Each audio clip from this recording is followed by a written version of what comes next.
Seja bem-vinda ao episódio 1. Hoje nós vamos falar da base da nossa fé cristã. E para falarmos disso, hoje nós vamos falar de Gênesis a Apocalipse. Em um resumo aqui que eu preparei para vocês de forma bem didática, para que você entenda de uma vez por todas por que Jesus precisou morrer na cruz por nós. Você já entendeu isso ou você já teve essa dúvida algum dia?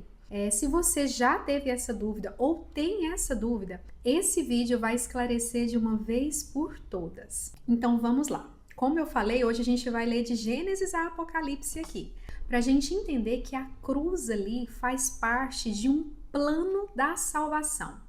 Deus, ele desenvolveu um plano para nós e a gente vai entender, porque a Bíblia nada mais é do que falar desse plano de Gênesis a Apocalipse. Então vamos lá? Tudo começou lá no Éden, na criação do mundo.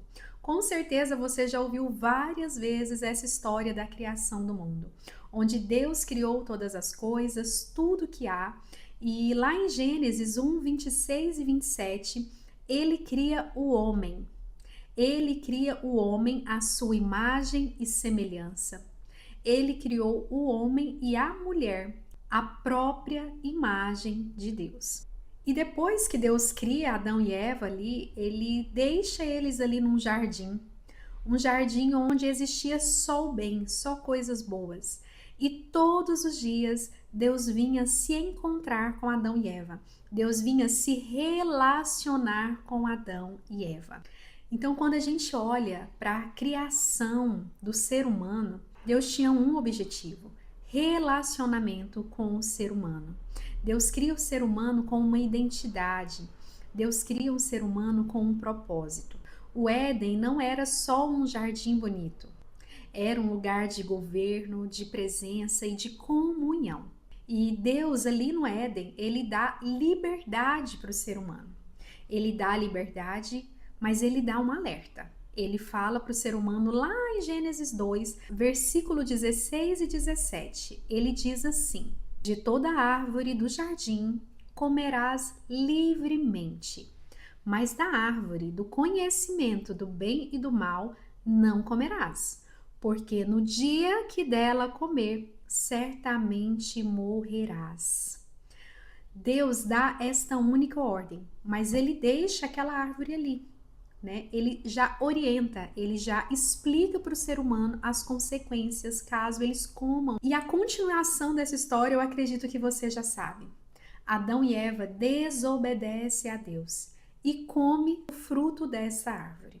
Com isso, o ser humano é separado de Deus. E com essa escolha, Adão e Eva escolhem desobedecer a Deus. Escolhem ouvir a serpente, porque a serpente, antes deles pecarem, chega ali e começa a seduzir Eva. Mente para Eva, fala que ela não vai morrer, que os olhos dela vai abrir, que ela vai entender o bem e o mal, que ela vai ser como Deus. E Eva fica seduzida, querendo ser como Deus. E com isso ela acaba comendo daquela fruta.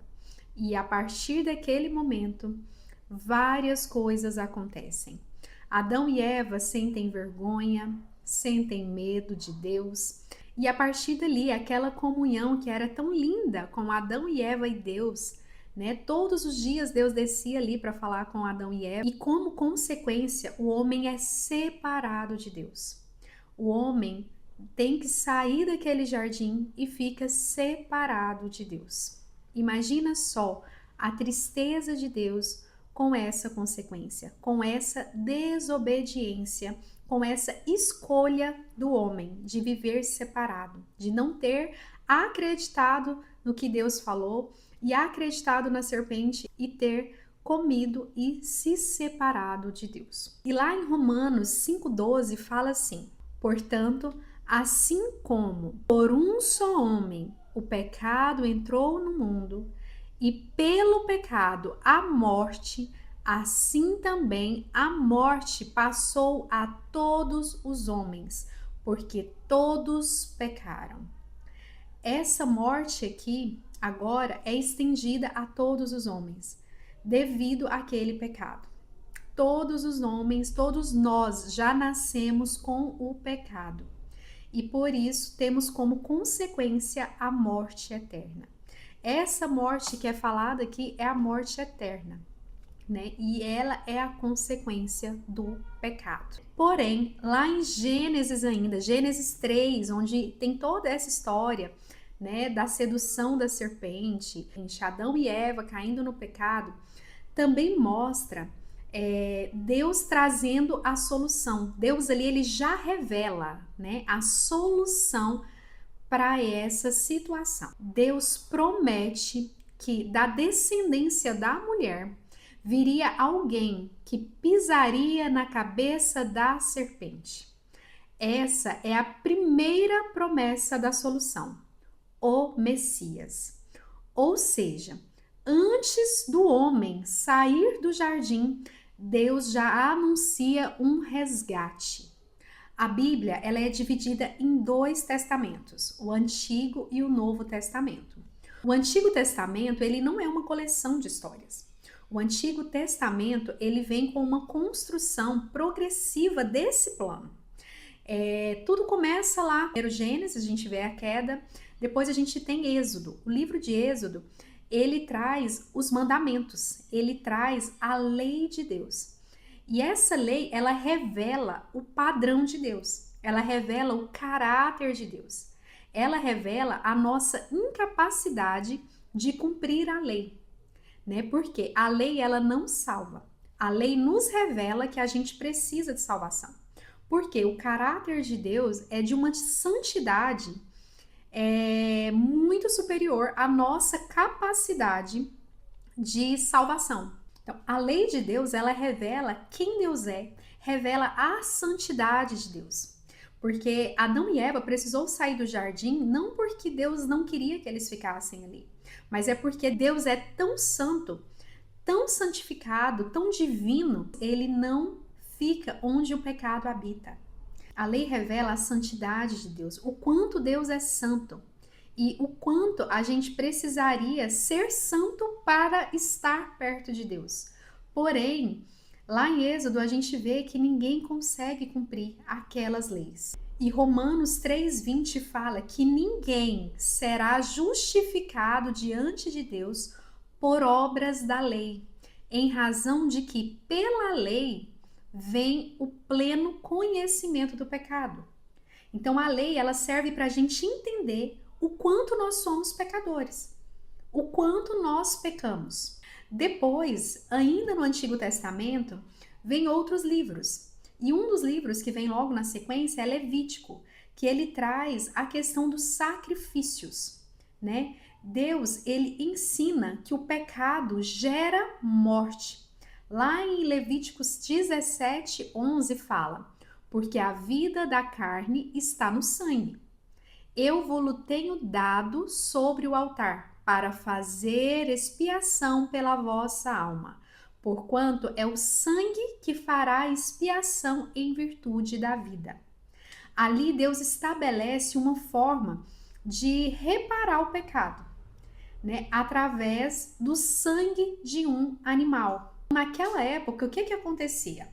A pessoa pecou, ela entendeu ali os mandamentos, ela entendeu que ela pecou.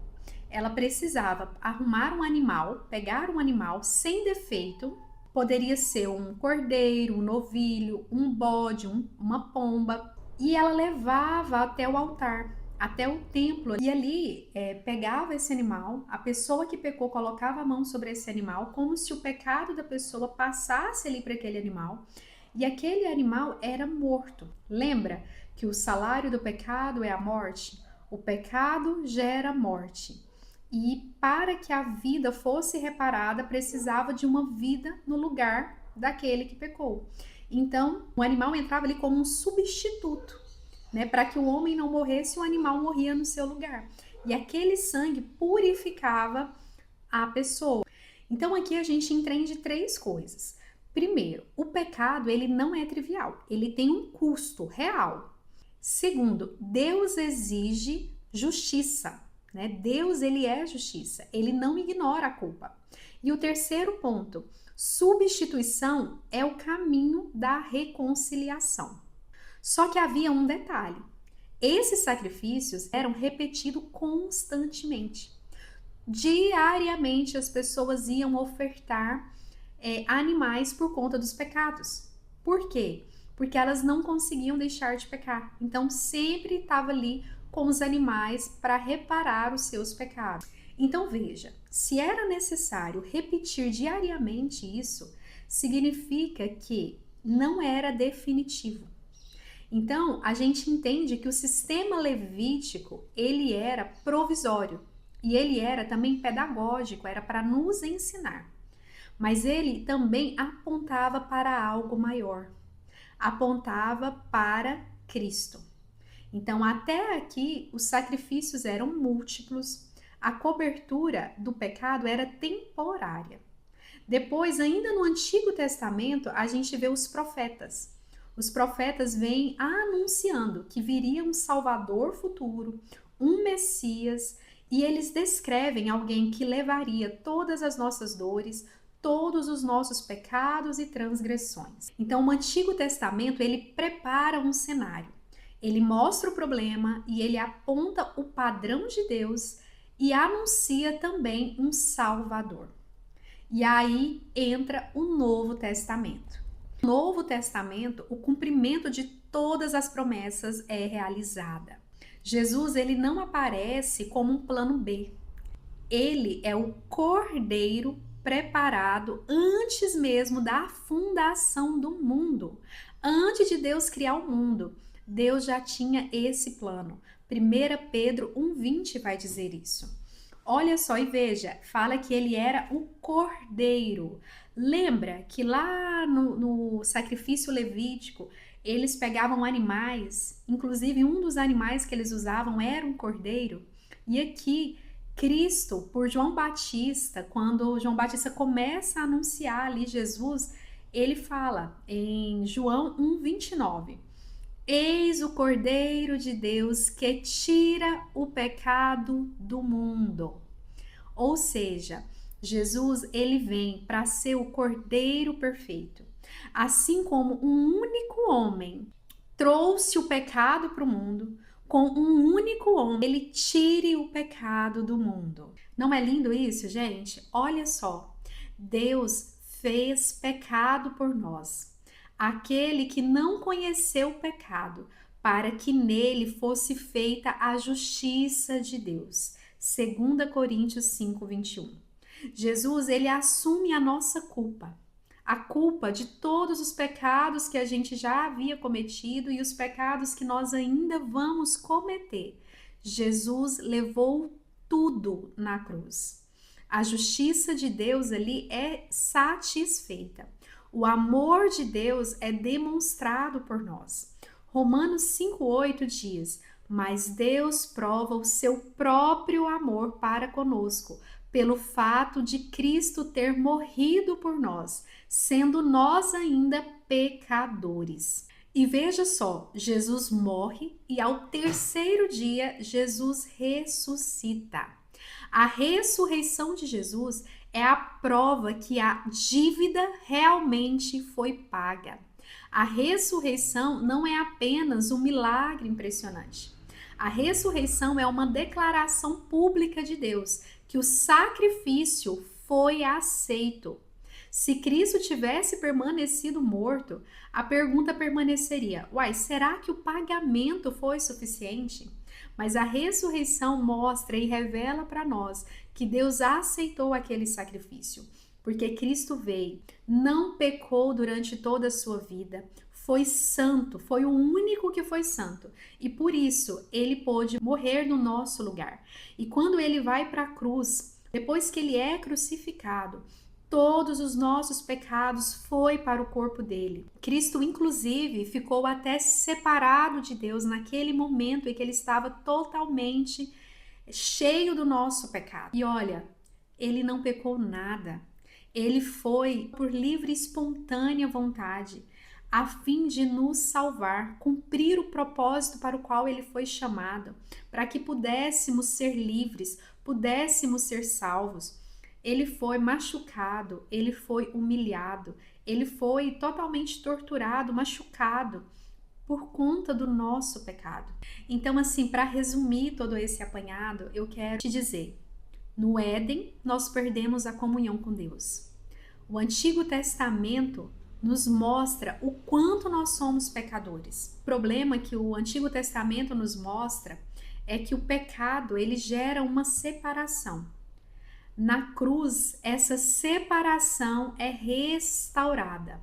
O Novo Testamento vem e se cumpre.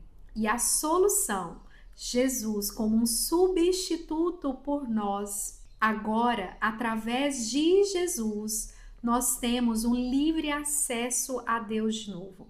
Nós temos uma comunhão com Deus novamente. Porque a palavra do Senhor diz: Jesus é o único caminho, a verdade e a vida. Ninguém vai ao Pai a não ser por Jesus. Deus não veio melhorar pessoas. Deus veio ressuscitar pessoas espiritualmente mortas.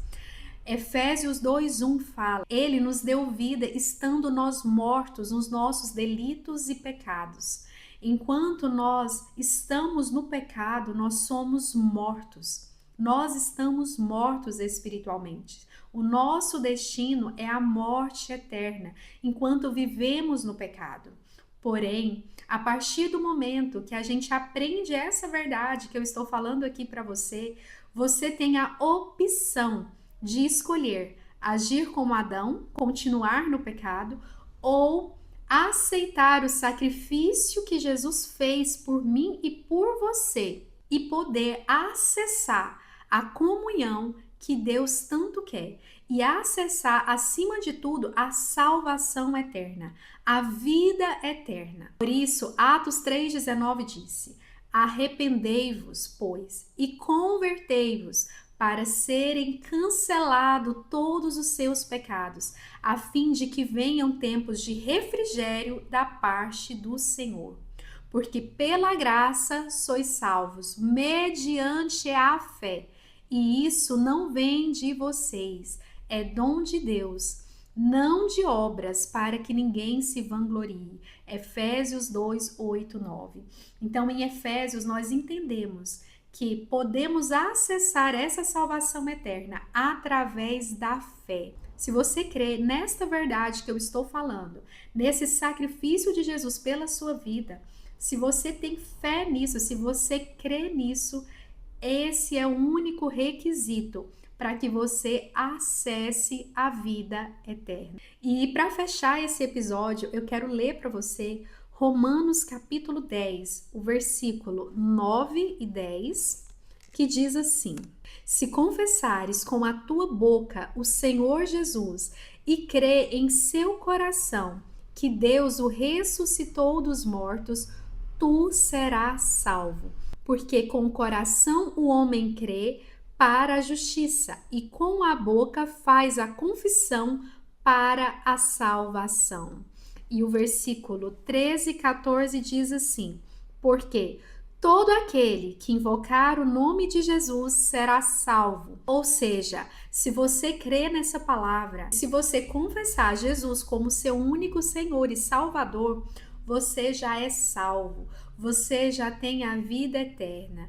E aí, você quer aceitar esse sacrifício? A decisão está na sua mão. A escolha é sua. A verdade foi falada para você. Agora você já sabe a verdade. Então, se você hoje quer aceitar Jesus como seu único e suficiente Salvador, eu quero te convidar para fazer uma oração comigo agora. Vamos lá orar juntas? Eu vou falar e você pode repetir. Amém? Senhor, meu Deus e meu Pai, neste momento, eu declaro para o mundo espiritual ouvir que eu aceito Jesus Cristo como meu único e suficiente Salvador. Eu aceito o sacrifício que Jesus fez na cruz. Escreve o meu nome no livro da vida. Em nome de Jesus. Amém. Amém. Pai, em nome de Jesus, eu concordo com essa oração que foi realizada. Eu ligo ela na terra e peço para que o Senhor ligue no céu. Pai, escreve o nome dessa pessoa no livro da vida. Em nome de Jesus. Amém. Esse foi o plano da salvação. E se você quer entender agora os próximos passos dessa jornada, eu te espero no próximo vídeo.